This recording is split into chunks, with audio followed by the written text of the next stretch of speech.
Alright guys, as per usual with all of my projects, I don't really think them through all the way. And that's not necessarily a bad thing, it's just I get excited and I get ahead of myself and forget what it is I'm actually trying to do. So I was so excited about my timer and my valves here that all I wanted to do was try to get it plumbed up, at least to the supply line tonight. Now I know obviously there's no way I'm going to get it all plumbed up and working tonight to where it's all wired up and actually run to the beds. There's just no way. Too much digging. But anyway, so I got all excited and I started here at my valves and I started working back to go for the supply line. And so I went ahead and ran this down, and I ran it straight down. So there wasn't this elbow here, it went straight down. This elbow wasn't here, straight down to that elbow, and it came across. The pump wasn't there, obviously. And it came across, and I ran it down on the ground, across here, dug the trench, back up the other side, and I got to there, getting ready to tie it in with the barrels, and I said, well, crap. Where's my pump going to go? Because the whole reason for this whole thing is that I can run it off my pump.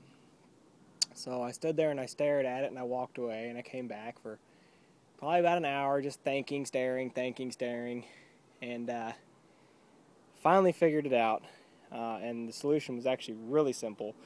I was like, oh, I'm just going to set my pump, right here in this corner. But I would have had to do some really weird bending and twisting around with the elbows, and I didn't really like that. And finally I realized it would work perfectly. I put my pump here instead. Now it's sitting down in the dirt a little bit right now, but I'll once everything's done, I'll raise it up and I'll set it on a little platform there a little bit so it doesn't sink in the mud. And I have a little turtle shell sort of Tupperware tote that I put over top of it to protect it from the rain when it sits outside. But it's actually designed, I've got these unions here and here that I did when I very first bought this thing a year ago. Bought with the unions on it like that, or I put the unions on it like that so I could take it on and off and set it inside whenever it wasn't in use. But the way it's going to work now is my feed supply is going to come from the barrels. So this is all gravity flow over through here, and suction from the pump, I guess.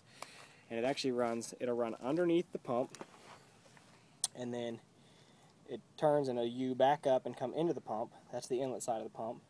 And then here's the output side of the pump, and it'll charge right back up and come into the valves. So this actually works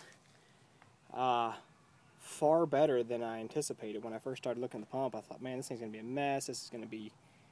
And, I was mad because I'd already glued all this together.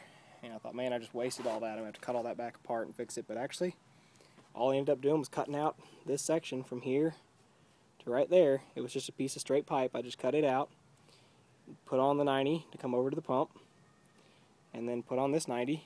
This 90 was already glued on this fitting with the union with the pump. So I put on this 90 and just U'd them back in. And actually, even the piece that I cut out here is now right here. So see, no waste. So I'm better off than I thought.